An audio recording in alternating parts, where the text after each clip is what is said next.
Hello everyone, जय हिंद। मेरा नाम है Sudipta Kundu, the founder and director of Parasarathi education services.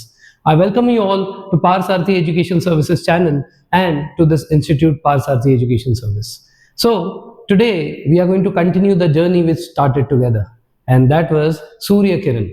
So today we are going to see the fourth part of this amazing chapter, that is chemical reaction and equations. So let us just recall what we had learned yesterday, and then we will see today's class. So in yesterday's topic, we covered what do you mean by chemical changes. We saw 2 points, two very important points. Chemical changes are generally irreversible and permanent. And second, we saw that in a chemical change, there has to be a formation of a new substance. If a new substance is not being formed, then it is basically a physical change and not a chemical change. This is what we saw. And then we studied about the 5 properties of chemical reaction. So in case anyone of you have missed this class, you can see the previous class first, the part 3, and then you can continue this lecture. That will help you to understand this class better. Okay? Yeah. So now let us start with the 4th part. And in this part, we are going to understand the various types of chemical reactions. That is combination reaction, decomposition reaction, displacement reaction, double displacement reaction, and so on.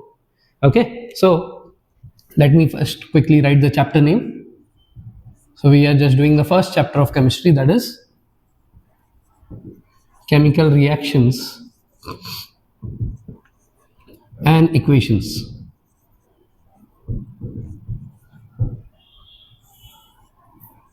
Okay, and today the topic is types of chemical reactions. Now before we start, let me tell you this thing very simply. The chapter that we are going to study from here on is going to be very, very simple. We have already done the hard work before this in the first 3 parts, and now from here on, if you have understood the first 3 parts, now this part will become very, very simple for you. Okay, so the first type of chemical reaction is combination reaction. Now what is combination reaction? As the name suggests, it is going to combine. Okay, so यहाँ पे 2 या 2 से ज़्यादा चीज़ें आपस में जुड़ने वाली है. जैसे कि यहाँ पे हमारे पास है A, यहाँ पे हमारे पास है B, और दोनों मिलाकर यहाँ पे बन गया एक प्रोडक्ट C. तो यहाँ पे हमने A और B को जोड़ दिया, कंबाइन कर दिया, हमारे पास C निकल कर आया. So that means this left hand side is called as reactants and the right hand side is called product. So what to expect in a combination reaction? There has to be 2 or more than 2 reactants to form a single product.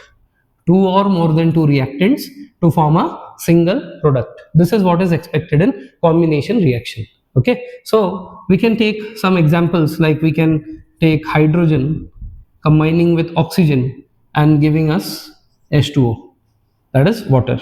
Then we can take Na plus Cl2 giving us NaCl. Okay, now here there are few questions that can come to your mind. Okay, so what are those questions? Sir, यहाँ पे Na है, यहाँ पे Cl2 है, तो यहाँ पे NaCl क्यों, NaCl2 क्यों नहीं? Why not NaCl2? So this explanation has 2 parts. The first part of the explanation, understand that while writing the product, we need to do the cross valency and form the product substance over here. Like we can take sodium and we can take chlorine. Sodium is having valency 1 and chlorine is also having valency 1, and both will get cancelled out and we will write NaCl. Okay, understood. Then why are we writing Cl2 over here? So this is the second part of the explanation. So understand one thing very clearly, while writing this product, we are going to do cross valency. We are not going to see the number from this side. In that case, here also you will see, here H is 2, but O is not 2. Why so? Because if I have to do cross valency over here, then hydrogen is 1 and oxygen is 2. So we can clearly see that hydrogen will get 2 and oxygen will get 1, and that is why H2O. Understood? So that means understand this thing very clearly. We are writing the product over here not by seeing their reactants. We are writing this product by cross valency. Okay, this is the first thing to be understood. Now, why are we writing Cl2 over here? Why is it H2? Why is it O2? And why is it not H and O gives us H2O? Why is it not like this? Why is it not Na plus Cl giving us NaCl? Why is it not like this? So we are studying about combination reaction, but this is something which is very, very basic. So until and unless you understand this chapter will again become complicated. So again, I am going back to your 9th standard a little. Okay, did we study this in 9th? I suppose you must have. And if you didn't, don't worry, we will be studying now. Okay, so here you first have to understand that there are certain gases which always remain stable in their two form, like hydrogen H2 when they are alone, like hydrogen, oxygen, nitrogen, fluorine, chlorine, bromine, iodine, etc. etc. All these gases will remain stable whenever they are in their two form like this, if they are alone. If they are combined, like if I am combining hydrogen and oxygen, here oxygen will not ask ki, I want to remain in the two form over here. It is now combined with this hydrogen. In that case, it is okay. It is comfortable to remain single. Okay, but if I am writing only oxygen, like hydrogen plus oxygen, here oxygen is independently staying over here. Okay, here hydrogen is independent like H.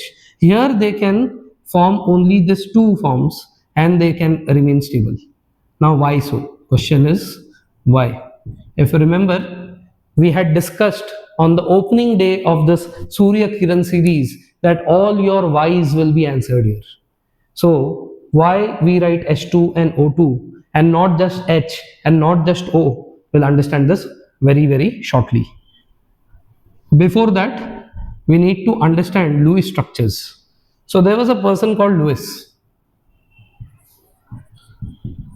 He had a very unique way of representing elements. What we generally do is, like, let's say I have to denote this oxygen.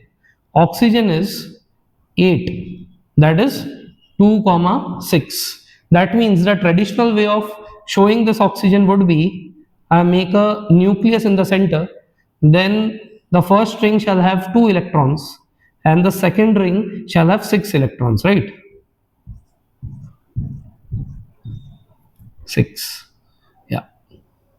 So 1 2 3 4 5 6. So this is how we show oxygen. But Lewis had a different opinion.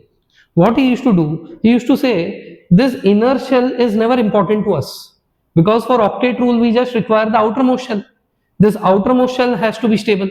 This should be completely filled, or this should contain 8 electrons. So why we should consider this inner ring? So that is why what he did is he came up with a new idea. He started representing the elements only by the number of electrons present in their outermost shell. Like if I have to show oxygen by Lewis method, Lewis cross and dot method, the Lewis method is called cross and dot method. Okay, in this way I would represent oxygen in this way. I have to just draw 2 comma 6, so I just have to draw this 6 electrons which is present in the outermost shell. And what are the ways to draw it?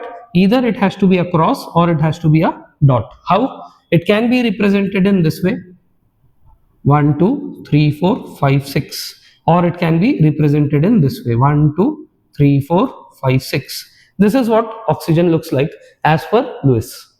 Okay, so this is how Lewis structures are drawn. So that means we are only concerned about the number of electrons present in the outermost shell, this one, and not the inner one. Okay, now what this has to do with this having two form to become stable, we'll understand this now. With this Lewis structures, it will be very easy for me to make you understand. Okay, so अब यहाँ पे हमारे पास oxygen है. ये जो oxygen है ये oxygen के पास अभी फिलहाल 6 इलेक्ट्रॉन्स है और हमें पता है कि स्टेबल होने के लिए आउटर मोस्ट में कितने होने चाहिए, 8 इलेक्ट्रॉन्स होने चाहिए।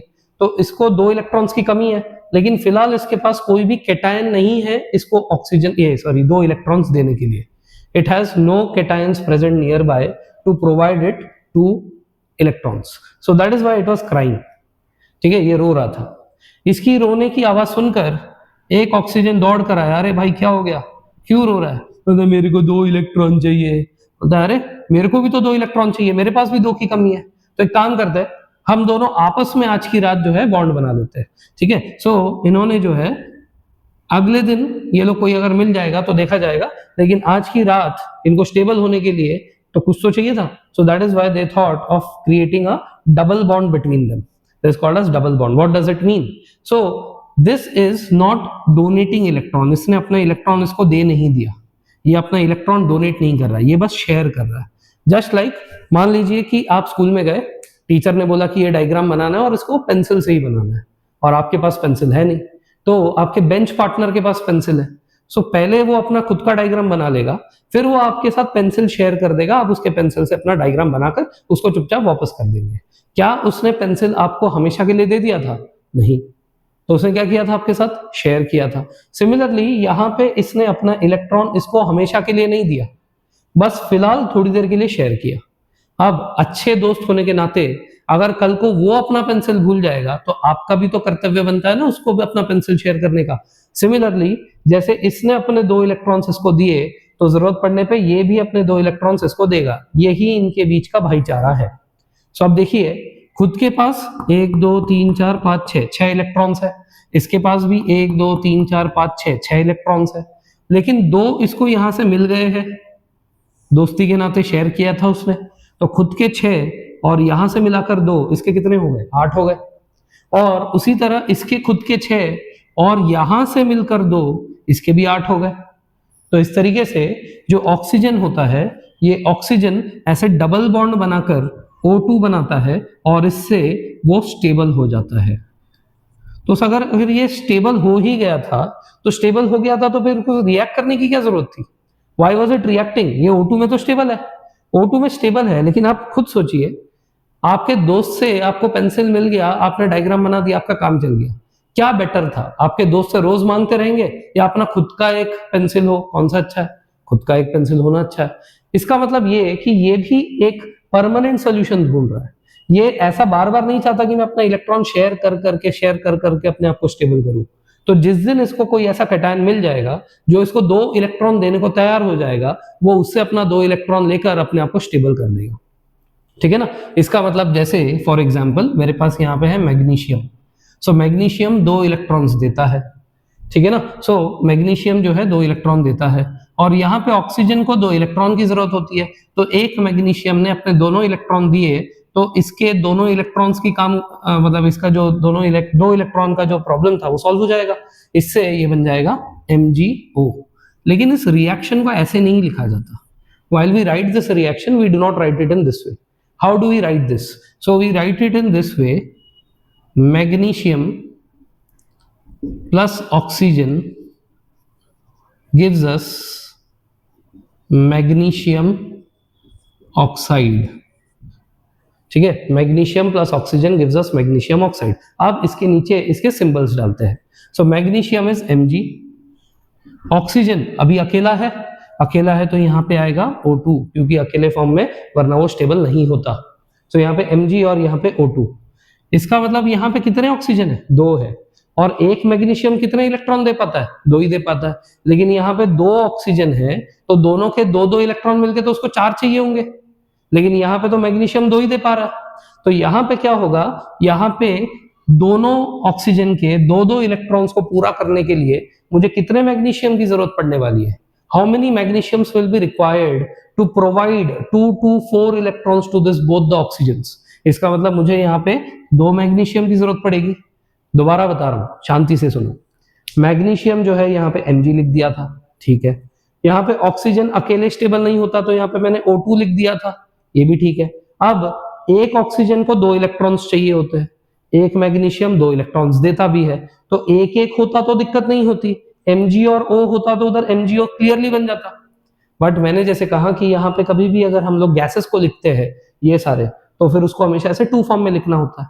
इसका मतलब हो ना हो यहाँ पे है तो अब 4 इलेक्ट्रॉन्स की जरूरत ना, तो यहाँ पे 4 इलेक्ट्रॉन्स दे रहे हैं तो एक मैग्नीशियम तो 2 ही दे पाएगा, तो यहाँ पे मुझे कितने मैग्नीशियम लग जाएंगे, 2 मैग्नीशियम लग जाएंगे। अब 2 मैग्नीशियम मिलाकर अपने 4 इलेक्ट्रॉन्स दे रहे होंगे 2-2 करके, और यहाँ पे दोनों ऑक्सीजन 2-2 इलेक्ट्रॉन ले लेंगे। इससे हमारे पास यहाँ पे बनेगा MgO। लेकिन कितने MgO?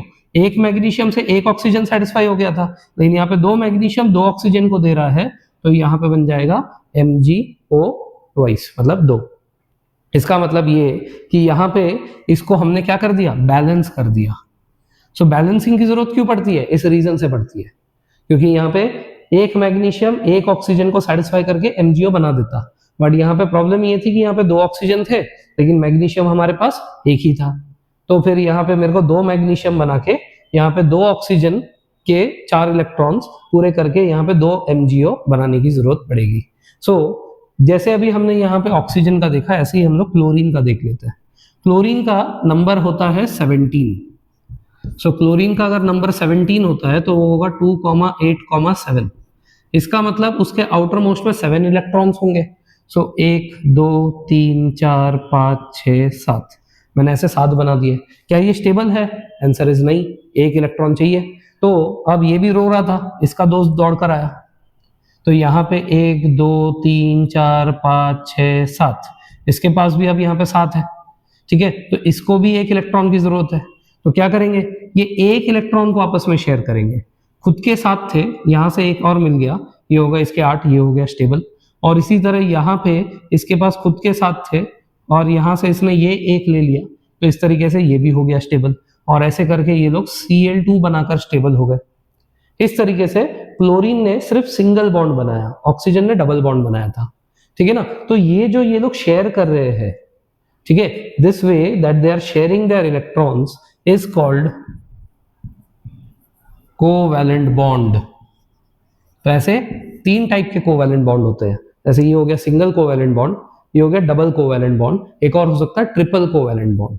ऐसे कोवैलेंट बॉन्ड बनाकर ये बनाते हैं कोवैलेंट कंपाउंड्स, ठीक है, या कोवैलेंट मॉलिक्यूल्स। जैसे ये यहाँ पे कंपाउंड तो नहीं है क्योंकि दोनों क्लोरीन ही है, तो 2 क्लोरीन साथ में आ गए तो इसको बोलेंगे हम लोग एक मॉलिक्यूल ऑफ क्लोरीन। सो ये ऐसे कोवैलेंट बॉन्ड से अभी फिलहाल के लिए स्टेबल हुए हैं। क्या ये बहुत ज्यादा स्टेबल होता है? नहीं, क्योंकि इनके पास टेम्पररी शेयरिंग ऑफ इलेक्ट्रॉन्स हो रही है। सो कोवैलेंट बॉन्ड से बनने वाले कोवैलेंट कंपाउंड्स बहुत ज्यादा स्टेबल नहीं होते, बहुत जल्दी टूट जाते हैं, ठीक है ना। इनको तोड़ने के लिए बहुत कम एनर्जी देनी पड़ती है। इसका मतलब इसका मेल्टिंग पॉइंट और बॉइलिंग पॉइंट बहुत लो होता है, क्योंकि इनके बॉन्ड को इजीली तोड़ा जा सकता है, शेयरिंग हो रही है ना, इलेक्ट्रॉन्स परमानेंटली तो नहीं मिले, इसीलिए this covalent compounds form by covalent bond are not very strong, ठीक है ना। सो जो आयोनिक बॉन्ड्स होते हैं, जो कि इलेक्ट्रॉन्स के यहां वहां जाने से, ठीक है, इसने दे दिया उसने ले लिया, इसको बोलते हैं आयोनिक बॉन्ड। आयोनिक बॉन्ड बहुत स्ट्रांग होते हैं और वो काफी लंबा टिकते हैं। सो उनको तोड़ने के लिए मेल्टिंग पॉइंट और बॉइलिंग पॉइंट भी हाई लगता है, सो दे आर वेरी स्टेबल, ठीक है। चलिए मैं आपको एक और दिखा देता हूं। यहाँ पे मान लीजिए मेरे पास नाइट्रोजन है, तो ये जो नाइट्रोजन है, ये नाइट्रोजन का नंबर होता है 7। 7 का मतलब 2,5। सो इसका मतलब इसको 3 इलेक्ट्रॉन्स की जरूरत है स्टेबल होने के लिए। सो मैंने यहाँ पे ड्रॉ किया एक नाइट्रोजन, इसके 1 2 3 4 ये 5, ठीक है, आउटर मोस्ट में ये अपने 5 आ गए। और यहाँ पे एक और नाइट्रोजन है, 1 2 3 4, इसके भी 5 आ गए, ठीक है, आउटर मोस्ट के 5 मैंने लगा दिए। इसको चाहिए 3, इसको भी चाहिए 3, क्या होगा? यस, बिल्कुल सही पकड़ा आपने, ये इस तरीके से एक एक ऐसा सामने सामने शेयर करेगा। तो खुद के 5 और यहाँ से मिलाकर 3, ये हो गए इसके 8, इसके खुद के 5 और यहाँ से मिलाकर 3 हो गए 8। इस तरीके से ये N2 बनकर फिलहाल के लिए स्टेबल हो जाएगा। लेकिन जब इसको हम लोग रिएक्शन में लिखेंगे, जैसे मान लीजिए एल्यूमिनियम प्लस नाइट्रोजन, तो एल्यूमिनियम Al और नाइट्रोजन विल बी N2, ठीक है। लेकिन इसके बाद जब वो रिएक्ट कर जाएगा एल्यूमिनियम के साथ, तो फिर वो AlN बनेगा, क्योंकि एल्यूमिनियम की वैलेंसी 3, नाइट्रोजन की भी वैलेंसी 3, दोनों कैंसिल आउट हो जाएंगे और बन जाएगा AlN, ठीक है ना। लेकिन उसके बाद ऐसे ही उसको हमें रिएक्ट करवा के उसके बाद बैलेंस करना पड़ेगा। मैंने क्या कहा, लिख देता हूं, एल्यूमिनियम इधर, नाइट्रोजन इधर। एक एल्यूमिनियम 3 इलेक्ट्रॉन देता है, एक नाइट्रोजन को भी 3 इलेक्ट्रॉन चाहिए। इसका मतलब यहाँ पे ये क्रॉस वैलेंसी करके AlN तो बना देंगे, लेकिन यहाँ पे एल्यूमिनियम कितना था, एक, यहाँ पे नाइट्रोजन कितने थे, 2। इसका मतलब एक एल्यूमिनियम एक ही नाइट्रोजन की भरपाई कर पाएगा ना। इसका मतलब मुझे दोनों नाइट्रोजन को सेटिस्फाई करने के लिए 2 एल्यूमिनियम की जरूरत होती। तो अगर 2 एल्यूमिनियम ने दोनों नाइट्रोजन को 3-3 दे दिए तो यहाँ पे AlN कितने बनेंगे, फिर से 2 बन जाएंगे। सिंपल सी बात है। इस तरीके से जो है ये ट्रिपल कोवैलेंट बॉन्ड बनाकर नाइट्रोजन स्टेबल होता है। ठीक है, अब बात अगर छिड़ी गई है कोवैलेंट कंपाउंड्स की, सो अगर आपको याद हो तो हमने जो अपना पीरियोडिक टेबल देखा था, ठीक है, HE, उसमें आपको याद होगा यहाँ पे C और यहाँ पे उसके नीचे SI थे। मैंने बताया था कि ये ना तो अपना इलेक्ट्रॉन डोनेट करते हैं ना तो इलेक्ट्रॉन रिसीव करते हैं, ये जो है शेयर कर कर स्टेबल होता है।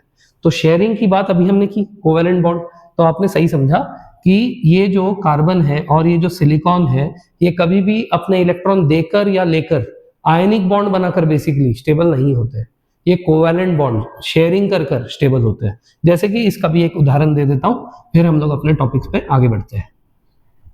हम मान लीजिए यहाँ पे हमारे पास है कार्बन, कार्बन का नंबर होता है 6, मतलब 2,4। अगर ये 2,4 है तो इसके मतलब आउटर मोस्ट में 4 इलेक्ट्रॉन्स है, तो 1 2 3 4 मैंने लगा दिया। अब यहाँ पे एक ऑक्सीजन है, ये रो रहा था। क्यों रो रहा था भाई, क्योंकि इसके पास 2 इलेक्ट्रॉन्स की कमी थी, बिल्कुल सही। ठीक है, सो अगर इसको 2 इलेक्ट्रॉन चाहिए तो ये अभी फिलहाल कार्बन से मांग रहा है। कार्बन ने बड़ा दिल का है ये, इसने अपने इलेक्ट्रॉन शेयर कर दिया। सो इसके खुद के 6 और यहां से मिले 2, ये हो गया स्टेबल। अरे वाह, ऑक्सीजन तो स्टेबल हो गया। तो खुशी के मारे उसने बोला, अरे मेरा एक दोस्त है, याद है वो जो दूसरा दोस्त दौड़ के आया था, तो मेरा एक दोस्त है, उसको भी 2 इलेक्ट्रॉन्स की जरूरत होती है। तो कार्बन ने बोला, हाँ बुला लो, अपने पास बहुत है।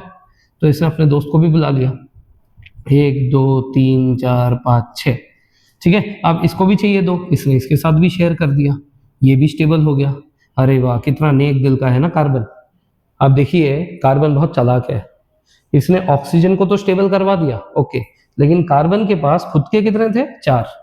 यहां से इसने भी तो जरूरत पड़ने पे 2 लेना है ना, जब जरूरत पड़ेगा तो यहां से ये भी तो 2 इलेक्ट्रॉन लेगा और जरूरत पड़ने पे यहां से भी 2 लेगा। इसका मतलब खुद के हो गए 4, यहां से 2 मिलेंगे इसके हो जाएंगे 6, और यहां से भी 2 मिलेंगे इसके हो जाएंगे 8। इस तरीके से कार्बन हो जाएगा स्टेबल और इस तरीके से इसकी शेयरिंग ऑफ इलेक्ट्रॉन्स होगी। खुद के 4, यहाँ के 2, यहाँ के 2, 8। इस तरीके से बनता है CO2। अब आप देखेंगे तो CO2 को आप क्रॉस वैलेंसी से नहीं कर पाएंगे। कार्बन की वैलेंसी होती है 4, ऑक्सीजन की वैलेंसी होती है 2। क्या ये क्रॉस वैलेंसी से होगा? नहीं, क्योंकि ये क्रॉस वैलेंसी किसमें काम करते हैं, जिसमें इलेक्ट्रॉन्स का गिविंग एंड टेकिंग होता है। इलेक्ट्रॉन्स या तो डोनेट होते हैं या तो रिसीव होते हैं। यहाँ पे ऐसा नहीं है, यहाँ पे शेयरिंग ऑफ इलेक्ट्रॉन्स है। इसको आप ऐसे क्रॉस वैलेंसी से नहीं दिखा पाएंगे। ठीक है, इसको सही तरीके से ऐसे दिखाया जाता है। So this is a covalent compound and इस तरीके से CO2 का फॉर्मेशन होता है। सो आई होप आपको मैं जो चीज समझाना चाह रहा था कि देयर आर सर्टन गैसेस जो कि जब अकेले रहते हैं, जैसे H2, O2, N2, F2, Cl2, Br2 bromine, iodine 2, तो ये अपने अकेले फॉर्म में इसीलिए स्टेबल नहीं होते क्योंकि इनके आउटर मोस्ट शेल अकेले कभी कंप्लीट नहीं होंगे। तो ये अपने किसी दोस्त को बुला लेंगे, उससे शेयर कर लेंगे इलेक्ट्रॉन को, और शेयर कर कर आपस में जब अकेले है तो स्टेबल होंगे। बट ये शेयरिंग वाली स्टेबिलिटी पक्की दोस्ती नहीं है, इसीलिए इनको हमेशा तलाश रहेगी कि हम ऐसे किसी सब्सटेंस के साथ रिएक्शन करें जो कि हमें परमानेंटली इलेक्ट्रॉन प्रोवाइड कर देगा, उससे वो ज्यादा स्टेबल हो जाएंगे। That is why they are coming and reacting over here. ठीक है ना, ये लोग जो है अपने इलेक्ट्रॉन्स परमानेंटली दे देते हैं, और यहाँ पे एक परमानेंट कोवैलेंट कंपाउंड नहीं, एक आयनिक कंपाउंड बनता है, और आयनिक कंपाउंड ज्यादा स्टेबल होता है एज कंपेयर टू ऐसे शेयरिंग से कोवैलेंट। इसका मतलब क्या, कार्बन डाइऑक्साइड उतना स्ट्रांग नहीं है? नहीं है, तभी तो गैस है ना। अगर वो बहुत स्ट्रांग होता, एक दूसरे को खींचता, तो बहुत ज्यादा खींचता तो पास आ जाता, पास आता तो सॉलिड होता। ये गैस क्यों है, या ये सब भी गैस क्यों होते हैं? क्योंकि इनके बीच में कोवैलेंट बॉन्ड की शेयरिंग होती है। कोवैलेंट बॉन्ड बहुत स्ट्रांग नहीं होते, इसलिए एकदम खींचकर पास लाकर सॉलिड नहीं बना पाते। काफी दूर दूर रह जाते हैं। इसीलिए ज्यादातर आपको कोवैलेंट कंपाउंड आपको लिक्विड और गैसेस ही मिलेंगे। ऐसा नहीं है कि सॉलिड नहीं होते हैं। जैसे डायमंड एक एग्जांपल है जो सॉलिड कोवैलेंट बॉन्ड से बनता है, ठीक है। लेकिन मैक्सिमम अधिकतर की अगर बात करें तो ज्यादातर कोवैलेंट कंपाउंड्स जो है वो हमारे गैसेस ही होते हैं। जैसे ये सब गैस है, ये भी गैस है, ठीक है ना। चलिए एक और दिखा देता हूं मैं आपको किस तरीके से कोवैलेंट बॉन्ड से कंपाउंड्स भी बन सकते हैं। ये कंपाउंड है, CO2 इज अ कंपाउंड, क्योंकि इसमें कार्बन भी है और ऑक्सीजन भी है। सो हम लोग एक और कंपाउंड की बात कर लेते हैं यहाँ पे, जैसे कि नाइट्रोजन N2 और हाइड्रोजन H2। ये दोनों को अगर हमने कंबाइन कर दिया, देखो कॉम्बिनेशन का ही वो एक तरीके से एग्जांपल है। इसको कंबाइन करने के प्रोसेस को हैबर्स प्रोसेस बोलते हैं। ये आपके सिलेबस का ही पार्ट है, हैबर्स प्रोसेस। तो इससे निकल कर आता है अमोनिया। Ammonia is NH3। अब ये NH3 का फॉर्मेशन कैसे हुआ? ये जो है ये आपस में कोवैलेंट बॉन्ड तैयार करके फॉर्म हुआ है, आयनिक नहीं। ये यहाँ पे देखेंगे तो ये जो नाइट्रोजन है, ये नाइट्रोजन को 3 इलेक्ट्रॉन्स चाहिए होते हैं, यहाँ पे हाइड्रोजन उतना ही नहीं। तो ये फॉर्मेशन कैसे हो रहा है? हालांकि आप अगर थोड़ा सा ध्यान से देखेंगे तो ये कोइंसिडेंटली आपके क्रॉस वैलेंसी से भी हो जाएगा। इसकी वैलेंसी 1 है, इसकी वैलेंसी 3 है, ऐसे क्रॉस करूंगा तो NH3 आ जाएगा। बट ऐसा नहीं है ये, ठीक है ना। ये कोइंसिडेंस हो गया, ये ऐसे बन गया, लेकिन ऐसा नहीं होता। तो कैसे होता है? ये ऐसे होता है कि नाइट्रोजन हमारे बीच में रहेंगे, ठीक है। और नाइट्रोजन के बारे में अभी हमने पढ़ा था, नंबर होता है इसका 7, मतलब 2,5। तो इसके 5 इलेक्ट्रॉन्स, 1 2 3 4 और 5, ठीक है। अब हाइड्रोजन 3 तरफ से है, हर एक के पास एक एक इलेक्ट्रॉन। और हाइड्रोजन की अगर बात करें तो हाइड्रोजन का नंबर होता है 1। इसका मतलब क्या कि इसके पहले शेल में एक ही इलेक्ट्रॉन है, और पहले शेल को भरने के लिए कितने चाहिए? 2 चाहिए। इसका मतलब इसमें अगर एक और आ गया तो ये तो हो जाएगा स्टेबल। सो यहाँ पे हाइड्रोजन इसके साथ ऐसे बॉन्ड बना लेता है, ये हो गया स्टेबल। ये वाला इसके साथ बॉन्ड बना लेता है, ये हो गया स्टेबल। और ये वाला इसके साथ बॉन्ड बना लेता है, ये भी हो गया स्टेबल। तो तीनों हाइड्रोजन स्टेबल हो गए यहाँ से शेयरिंग कर करके। और बदले में इसके खुद के पास थे ना, खुद के 5, और इधर से एक लिया 6, इधर से एक लिया 7 और इधर से एक लिया 8। इसका मतलब नाइट्रोजन भी चालाक निकला, और इस तरीके से NH3 का फॉर्मेशन होता है, और उस प्रोसेस को कहते हैं हैबर्स प्रोसेस। ये भी एक कॉम्बिनेशन रिएक्शन का ही एग्जाम्पल है, समझे। सो यहाँ पे समझिए कि हमने अभी ये पढ़ा कि जब भी हम लोग कोई रिएक्शन लिखेंगे और उसमें हमारे पास इनमें से कोई भी गैस आएंगे तो हम लोग उसको ऐसे 2 के फॉर्म में लिखेंगे। इतना फिलहाल के लिए ध्यान रखिए, आगे और भी चीजें मैं आपको समझाऊंगा, ठीक है। सो चलिए अब हम लोग बैक टू टॉपिक वापस आते हैं।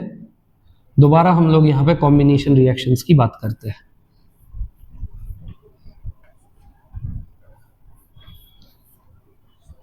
सो अगर मैं यहाँ पे कॉम्बिनेशन रिएक्शन की बात करूँ तो एक एग्जांपल लिखा था मैंने, H2 + O2 gives us H2O।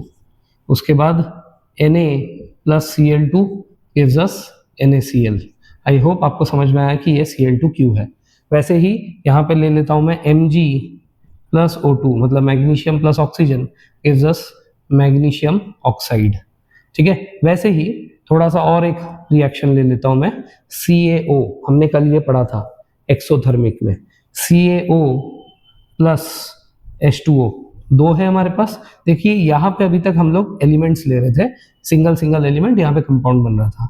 यहाँ पे हमने 2 कंपाउंड्स लिए आपस में, 2 कंपाउंड्स। अब आपस में रिएक्ट करके ये बन गया CaOH होल ट्वाइस। सो यहाँ पे 2 रिएक्टेंट्स और यहाँ पे एक सिंगल प्रोडक्ट। तो इसका मतलब ये भी हमारा एक कॉम्बिनेशन रिएक्शन का एग्जाम्पल बन सकता है। एक और चीज का ध्यान रखिएगा, जब भी हम लोग यहाँ पे कॉम्बिनेशन रिएक्शंस पढ़ते हैं, कॉम्बिनेशन रिएक्शन के साथ यहाँ पे जब प्रोडक्ट तैयार होता है, इस प्रोडक्ट के साथ में यहाँ पे हीट भी जनरेट होती है। जैसे इसको तो हमने कल ही पढ़ा था कि यहाँ पे CaO + H2O, यहाँ पे जो है CaOH होल ट्वाइस के साथ साथ हीट निकाल रहा है। सो प्रीवियस पार्ट में हमने इसकी बात की थी। तो ये जो हीट निकाल रहा है ये हमारे प्रोडक्ट साइड में है, और प्रोडक्ट साइड में अगर हीट हो तो फिर ये एक्सोथर्मिक होता है। सो ज्यादातर हमारे जो कॉम्बिनेशन रिएक्शन है, ज्यादातर ध्यान रखना, सारे नहीं, मैक्सिमम कॉम्बिनेशन रिएक्शन एक्सोथर्मिक होता है, यहां से हीट निकलता है। जैसे इसके साथ भी हीट निकलता है, ठीक है, इसके साथ भी हीट निकलता है, और पानी के साथ भी जब हाइड्रोजन ऑक्सीजन कंबाइन करते हैं तो पानी के साथ भी हीट निकलता है। ऐसे ही हाइड्रोजन ऑक्सीजन को कंबाइन करके वाटर बनाकर जो हीट निकलती है, इससे हम लोग रॉकेट्स उड़ाते हैं स्पेस में। इसका मतलब देखिए, रॉकेट जब नीचे से ऊपर जाएगा तो स्पेस में जाके उसको कोई पेट्रोल पंप थोड़ी ना मिलेगा, सो उसमें हम लोग यूज करते हैं हाइड्रोजन फ्यूल। सो ऐसे हाइड्रोजन ऑक्सीजन को कंबाइन करते हैं, इससे वाटर बनता है, और उससे निकलने वाली जो हीट है, इस हीट से वो रॉकेट ऊपर की तरफ उड़ता है। ये रॉकेट साइंस में आता है, ठीक है। तो इस बात का ध्यान रखिएगा, ज्यादातर जो हमारे कॉम्बिनेशन रिएक्शन है वो एक्सोथर्मिक इन नेचर होते हैं, इनसे हीट बाहर निकलते हैं। Maximum combination reactions are exothermic in nature. I hope यहां तक बात आपको समझ में आई। चलिए अब हम लोग इसको करके देखते हैं। ये आपके एनसीईआरटी में एक एक्टिविटी है कि अगर हमने एक मैग्नीशियम रिबन लिया, उसको हमने हीट किया। देखिए, हीट करना, जलाना फ्लेम में पकड़ के, तो आग तब लगती है जहां पे ऑक्सीजन होता है। सो अगर मैं मैग्नीशियम रिबन को हीट कर रहा हूं, मतलब मैं ऑक्सीजन प्रोवाइड कर रहा हूं, इससे एमजीओ बनेगा, और एमजीओ के साथ साथ जो हीट निकलेगी वो आपको रिएक्शन के बाद दिखाई देगा। आपके एनसीईआरटी में लिखा है it close with a dazzling white flame. So ये डैजलिंग व्हाइट फ्लेम के साथ जो रिएक्शन है कैसे होता है, इसको अभी हम लोग करके समझते हैं। Let us do and let us understand, ठीक है। चलिए अब हम बिल्कुल तैयार है। हम लोग अब इस मैग्नीशियम रिबन को इस फ्लेम के माध्यम से, इस कैंडल को मैं जलाऊंगा और उसमें मैं इसको हीट करूंगा, और फिर हम देखेंगे कि किस तरीके से मैग्नीशियम ऑक्साइड का फॉर्मेशन होता है एंड उसके साथ किस तरीके से हीट निकलती है, ठीक है। इस एक्सपेरिमेंट को करने के लिए मुझे सबसे पहले चाहिए एक मैग्नीशियम रिबन, उसके साथ चाहिए मुझे एक सैंड पेपर, ठीक है। तो आप देख रहे हैं ये एक सैंड पेपर है। इसका यूज ये है कि इस मैग्नीशियम रिबन के ऊपर ऐसा हो सकता है कि पहले से ही कुछ ऑक्सीजन का लेयर इसके ऊपर पहले से ही जमा हो, तो हमें इस रिएक्शन को परफॉर्म करने से पहले इसको अच्छे से इस सैंड पेपर से इस तरीके से स्क्रब कर लेना चाहिए। अगर हमने इसको सैंड पेपर से स्क्रब किया तो फिर इसके ऊपर हो सकता है पहले से जो भी ऑक्सीजन का लेयर जमा हो, वो ऑक्सीजन का लेयर पूरा का पूरा साफ हो जाएगा, ठीक है। तो ये सैंड पेपर जो है ये फ्रिक्शन देता है, और फ्रिक्शन की वजह से ये बहुत इजीली ऐसे साफ हो जाता है, ठीक है। तो आप जैसे देख रहे हैं, ये जो मैग्नीशियम रिबन है अभी एकदम चमचमा रहा है, इसका मतलब ये एकदम साफ हो चुका है, ठीक है। उसके बाद जब हम लोग इसको ऐसे हीट करेंगे फ्लेम में, तो ये मेटल होने के कारण ये काफी गर्म हो जाएगा, आपके हाथ पे जो है, आपके हाथ पे बर्न्स हो सकते हैं। इसीलिए हमें चाहिए एक पेयर ऑफ टोंग्स। इस पेयर ऑफ टोंग्स में हम इस मैग्नीशियम रिबन को ऐसे फंसा देंगे ताकि हम लोग को अपने हाथ पे जो है बर्न्स ना हो, हम लोग सेफली इस एक्सपेरिमेंट को परफॉर्म कर सके, ठीक है। सो इसीलिए यहाँ पे मैंने इस पेयर ऑफ टोंग्स से इसको फंसा लिया है, ठीक है। चलिए, और एक और चीज, क्योंकि जब मैं इसको हीट करूंगा तो इसमें से डैजलिंग व्हाइट फ्लेम निकलेगा, सो इसीलिए हमारे आंखों को प्रोटेक्ट करने के लिए, ताकि इतना ज्यादा जो हीट है वो हमारे सामने जब वो ऐसे बर्न होगा, स्प्लैश होगा लाइट, तो उतना सारा लाइट हमारे आंखों को वो ना करे, डैमेज ना करे, इसीलिए आंखों पे कुछ ऐसे प्रोटेक्शन पहन लेना चाहिए, ठीक है। कई बार आप स्टाइल मारने के लिए भी पहन सकते हैं।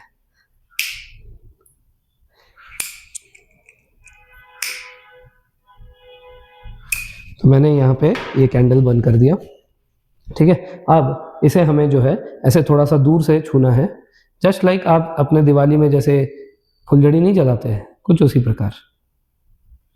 और इसको ऐसे पकड़ के थोड़ी देर के लिए हमें वेट करना पड़ेगा। So as you can see, ये जो है ये जलना स्टार्ट हो गया है। सो डैजलिंग वाइट फ्लेम से दिस विल, ये धीरे धीरे और ग्लो करेगा, ठीक है। This will start to glow with a dazzling white flame, ठीक है। सो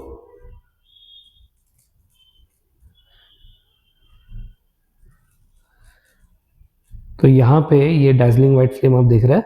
सो this is magnesium oxide being formed, ठीक है। और इतनी ज़्यादा हीट हमारे आंखों को डैमेज ना करे, इसीलिए हम कुछ प्रोटेक्टिव गियर ऐसे सनग्लास जैसे कुछ पहन सकते हैं, ठीक है। आई होप यू हैव अंडरस्टूड कि किस तरीके से मैग्नीशियम रिबन को हम लोग ऐसे आग में हीट करें। वैसे तो आप बर्नर भी यूज कर सकते हैं, बट अगर बर्नर ना हो तो ऐसे कैंडल भी कर सकते हैं। हालांकि आपको इसे घर में नहीं करना है, ऐसे आग से हम घर में नहीं खेलेंगे। ये सब आपको किसी के सुपरविजन में ही करना चाहिए, या तो स्कूल के टीचर के सुपरविजन में, या तो जैसे कोचिंग में आपके कोई टीचर होंगे उनके सुपरविजन में। ठीक है, तो ये जो है आप अकेले इसको घर पे बिल्कुल मत करिएगा। ठीक है, thank you very much.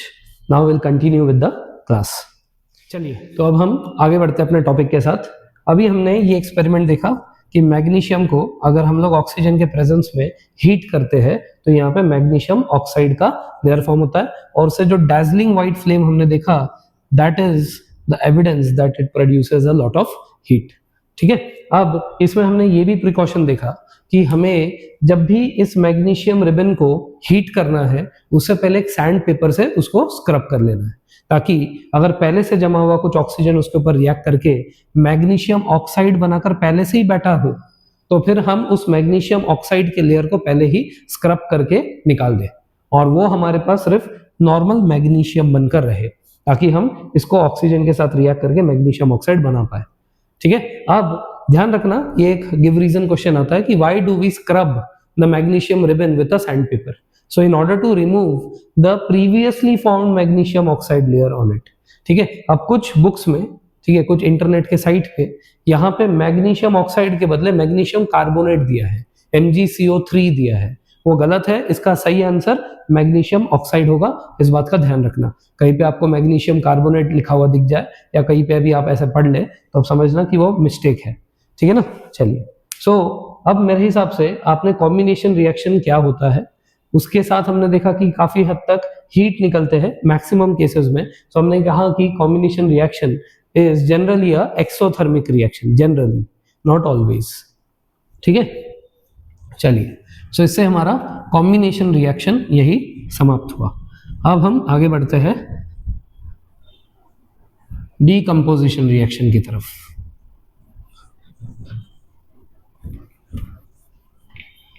So decomposition reaction जो है, डीकंपोजिशन रिएक्शन एग्जैक्टली ऑपोजिट है हमारे कॉम्बिनेशन रिएक्शन का। यहाँ पे हमने देखा था कि यहाँ पे A प्लस बी और इससे C बन गया था, मतलब 2 or more than 2 reactants to form a single product. Now in decomposition reaction,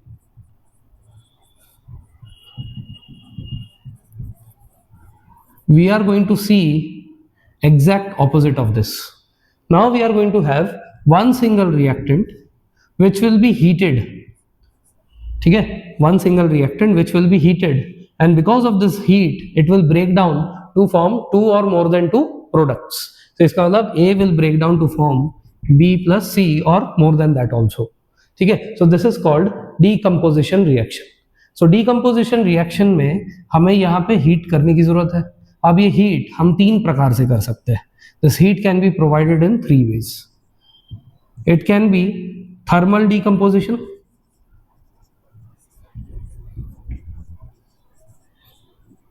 thermal decomposition में हम लोग ऐसे नीचे से चूल्हा जलाकर, बर्नर जलाकर उसको हीट प्रोवाइड करते हैं। ठीक है, so that is one thermal decomposition. Second is we can provide this heat by light, तो इसको बोलते हैं photolytic, photolytic decomposition.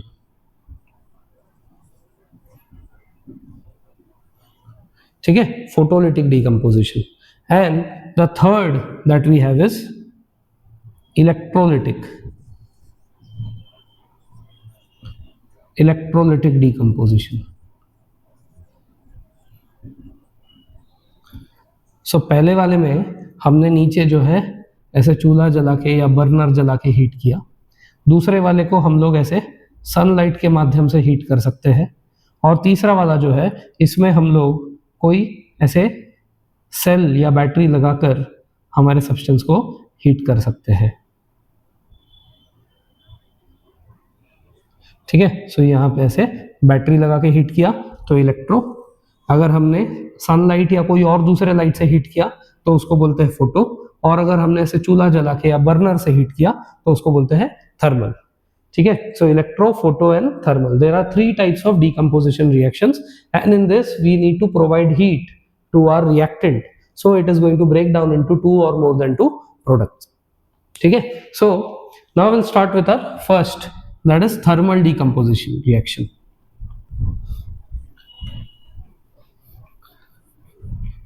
So in thermal decomposition reaction, as I said, we are going to heat this by using a burner. ठीक है, so burner, candle, you can use something like that. So इसमें हमारे पास example है CaCO3. This is limestone. Limestone जैसे मैंने पिछले part में बताया था समुद्र के किनारे पाया जाता है. इस समुद्र के किनारे मिलने वाले सब्सटेंस को हम लोग अगर हीट करें तो इससे हमें कैल्शियम ऑक्साइड और कार्बन डाइऑक्साइड मिलता है. So as you can clearly see, there is one reactant, and because of this heating, it gets broken down into two products. So this is an example of decomposition reaction. ठीक है, अब एक चीज और ध्यान रखना, ये है कैल्शियम कार्बोनेट. कैल्शियम कार्बोनेट बहुत सारे सब्सटेंसेस में देखने को मिलता है, जैसे कि मैंने अभी आपको बताया लाइमस्टोन. ठीक है, इसी लाइमस्टोन से बनता है मार्बल, तो मार्बल के अंदर भी CaCO3 है. उसके बाद जो बर्ड्स के जो अंडे होते हैं, उस अंडे के ऊपर का जो कवरिंग होता है, that covering is also made up of calcium carbonate. तो एग शेल्स. ठीक है, और चौक. वैसे तो चौक आज के डेट में POP से भी बनते हैं, प्लास्टर ऑफ पेरिस से, लेकिन थोड़े हार्ड, वो जो स्लेट नहीं होता बचपन में जो हम लोग स्लेट पे लिखते थे, उसके लिए थोड़ा सा ऐसे थोड़ा आपने देखा होगा रेक्टेंगुलर शेप का एक आता था, है ना. तो that kind of chalk is basically made up of calcium carbonate. ये वो चौक है. तो जो हम लोग आज ब्लैक बोर्ड में लिखने के लिए यूज करते हैं, गोल वाले, राउंड वाले, जो स्कूल वगैरह में यूज होते हैं, वो वाले आपके प्लास्टर ऑफ पेरिस से बनते हैं, इससे नहीं बनते. ठीक है ना. तो प्लास्टर ऑफ पेरिस में भी आपको चौक का एग्जाम्पल आएगा अगले चैप्टर में. ठीक है, बट इसमें हम लोग कैल्शियम कार्बोनेट में स्लेट पे लिखने वाला चौक उसकी बात कर रहे हैं. सो लाइमस्टोन, मार्बल, एक्शेल्स, चौक, इन सभी में कैल्शियम कार्बोनेट होता है. ठीक है ना. सो this is a very very versatile substance. Sometimes they will give you in exam that explain what kind of reaction will take place if we heat eggshells on a burner. So if we heat eggshells, so understand that कि eggshell is nothing but calcium carbonate. तो eggshells को अगर हम लोग burn कर रहे हैं तो they are expecting you to write this reaction. ठीक है ना. ऐसे ही मान लो मार्बल लिया और मार्बल को हमने ऐसे हीट कर दिया चूल्हे के ऊपर रख के, तो इससे क्या होगा, ये निकलेगा. ध्यान रखना इस बात का. ठीक है ना. चलिए, सो ये मैंने आपको एक एग्जाम्पल दिया. ऐसे और भी एग्जाम्पल्स है. और भी एग्जाम्पल्स जैसे हमने कल लेड नाइट्रेट की बात की थी. ठीक है, याद है, वो हमने येलो प्रेसिपिटेट बनाया था, उसमें one of the reactant we had taken was lead nitrate. So lead nitrate, lead is Pb and nitrate is NO3 whole twice. अगर हम लोग लेड नाइट्रेट को हीट करें, सो लेड नाइट्रेट को हीट करने से इससे बनता है PbO और इससे निकलता है NO2 NO2. ठीक है. सो यहाँ पे हमारे पास एक सिंगल रिएक्टेंट है, but we have more than 2 products. ठीक है, ये 2 और इसके साथ एक और, बाय 2 गेट 1 फ्री हो गया इधर. सो यहाँ पे PbNO3 होल ट्वाइस जो है, this is dry powder. Yesterday we had taken the aqueous form, उसको मैंने पानी के अंदर डिसॉल्व किया था. ठीक है ना, तो एक्वस फॉर्म था. अभी हम लोग यहाँ पे इसके ड्राई फॉर्म, मतलब इसके पाउडर फॉर्म की बात कर रहे हैं. So this remains white in colour. ठीक है, ये व्हाइट होता है. अब जब इसको हम लोग हीट करते हैं तो ये डिकम्पोज हो जाता है, और डिकम्पोज होकर जो PbO बनता है, this is yellow in colour. Can this be also written as a change in colour का एग्जाम्पल? यस, ये येलो बन जाता है. ठीक है, तो व्हाइट टर्न्स येलो. ये जो NO2 है, ये NO2 ये ब्राउनिश कलर के फ्लेम्स की तरह निकलते हैं, ब्राउन फ्लेम्स. ठीक है, अब ये एक्सपेरिमेंट मैं कर नहीं रहा हूं क्योंकि ये जो NO2 का जो फ्लेम है, दिस इज पॉइजनस. ठीक है, inside the classroom this flames will keep on spreading inside and that is poisonous to me. So that is why I am not performing this reaction, but I will draw this for you. So मान लीजिए कि हमने एक test tube लिया. इस test tube को मैंने slant इसीलिए किया क्योंकि इससे जब ये NO2 का फ्लेम निकलेगा, this should not face your side, it should be on the other side, it should be on the opposite side. So नीचे एक बर्नर है. ठीक है, सो हमने बर्नर के ऊपर इसको ऐसे पेयर ऑफ टोंग से, ठीक है, अभी जैसे हमने पेयर ऑफ टोंग्स देखा, ऐसे पेयर ऑफ टोंग से आपको इसको पकड़ना है.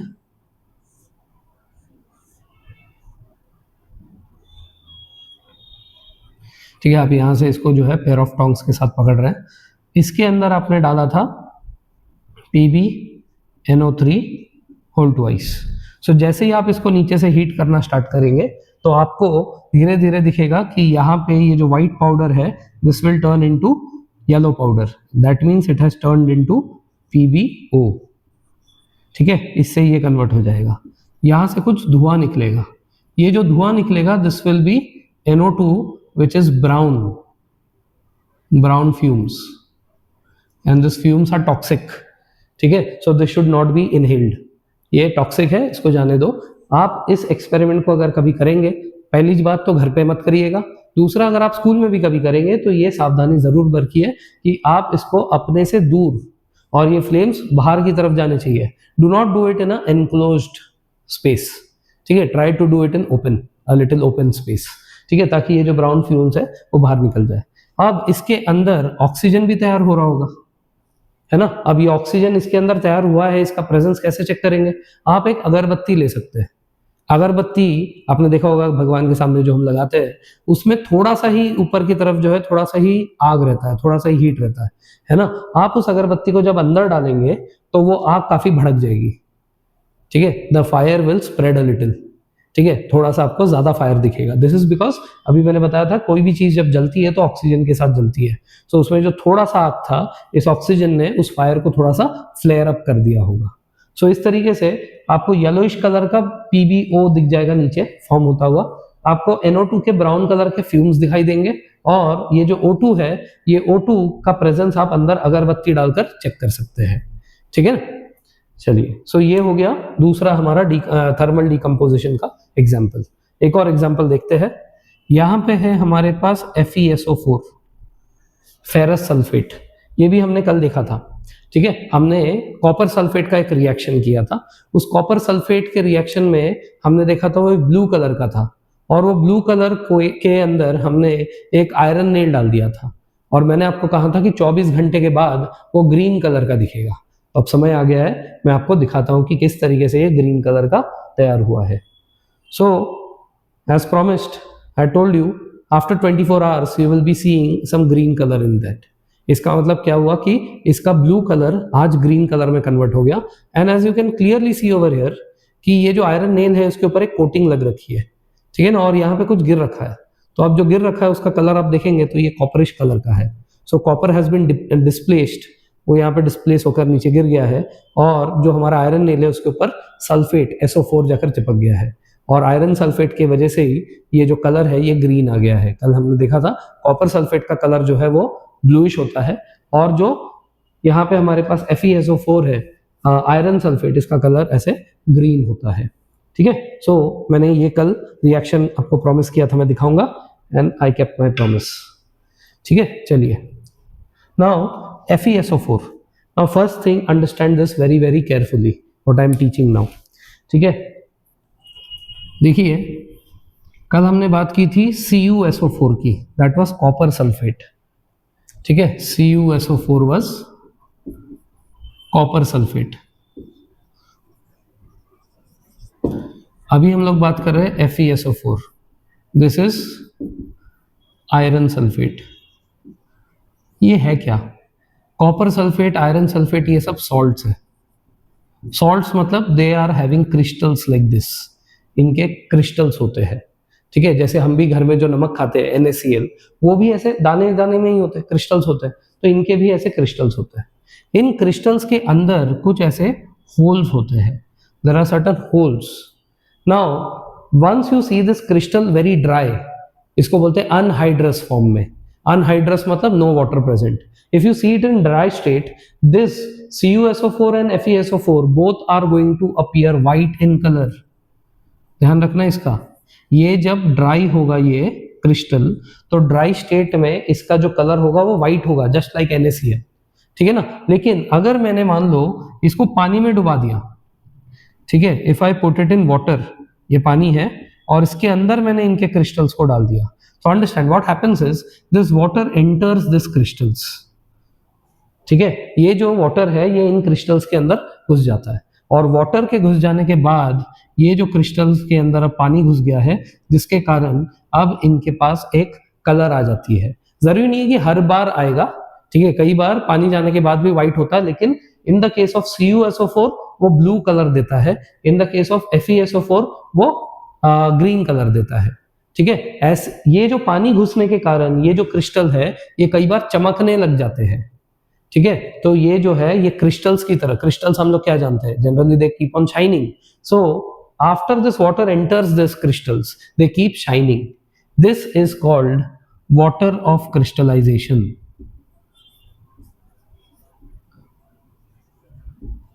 क्या कहते हैं इसको, वाटर ऑफ क्रिस्टलाइजेशन। सो ये जो वाटर ऑफ क्रिस्टलाइजेशन है, this water of crystallisation brings in colour. इसके वजह से CuSO4 में FeSO4 में कलर आता है। So how do I understand कि whether the given CuSO4 is hydrated और डिहाइड्रेटेड? ठीक है ना, उसके अंदर पानी डाला है कि नहीं डाला है, कैसे समझ में आएगा? अगर CuSO4 ऐसे फॉर्म में लिख दिया CuSO4 बस, इसका मतलब फिलहाल आप मान लीजिए कि ये अनहाइड्रस है, पानी नहीं है इसके अंदर, क्योंकि जब इसके अंदर पानी एंटर करेगा तो CuSO4 के अंदर 5 गैप्स होते हैं, there are 5 holes. That is why CuSO4 के साथ हम ऐसा डॉट लगाते हैं। डॉट का मतलब वाटर हैज एंटर्ड इनसाइड। ठीक है, तो डॉट लगाकर हम लिखते हैं 5H2O। If I write this 5H2O separately, then understand कि इसके अंदर वाटर ऑफ क्रिस्टलाइजेशन है और यही जो है ये ब्लू कलर देगा। समझ में आई बात? This blue colour substance, this CuSO4 5H2O, this is also called blue vitriol. इसको ब्लू विट्रॉल के नाम से भी जाना जाता है। इसी तरह जो FeSO4 है, ये FeSO4 के क्रिस्टल्स के अंदर 7 होल्स होते हैं, there are 7 gaps in them. So because of that यहाँ पे हम ऐसे डॉट लगा के 7H2O फिल कर सकते हैं। एंड जब ऐसा होता है तो उस फॉर्म में ये ग्रीन कलर का दिखने लगता है, and this is called green vitriol. ठीक है, so I hope you have understood the concept of water of crystallisation. So water of crystallisation क्या है? जो नमक होता है हमारे पास, उसके अंदर कुछ कुछ गैप्स होते हैं। जब हम उसको पानी के अंदर डालते हैं तो उसके अंदर कुछ होल्स के अंदर पानी भर जाती है। जब पानी भर जाता है तो उसको हम बोलते हैं वाटर ऑफ क्रिस्टलाइजेशन। हर बार वाटर ऑफ क्रिस्टलाइजेशन में ऐसा कोई यूनिक कलर दिखाई देगा जरूरी नहीं है, कभी वो वाइट भी दिख सकते हैं। But in the case of CuSO4, after it is filled with water, water of crystallization makes it appear blue in color. ठीक है, and that is called blue vitriol. Similarly, FeSO4 जो है इसके अंदर 7 होल्स होते हैं, तो 7H2O and this appears green in color. ठीक है, सो अभी यहाँ पे मैंने सिर्फ FeSO4 लिखा है। इसका मतलब क्या किया है मैंने? इसका मतलब मैंने लिया तो यही था, ओरिजिनली यही मेरे पास था, FeSO4.7H2O। मैंने इसको एक डिश के अंदर लेके हीट किया। एक डिश के ऊपर लेकर अगर मैं हीट करूंगा तो इसके अंदर के जो 7 मॉलिक्यूल्स ऑफ H2O है उड़ जाएंगे, they will go away. Once this 7 molecules of H2O goes away, so what I am left with? The dry crystals. Now this dry crystals will be white in color.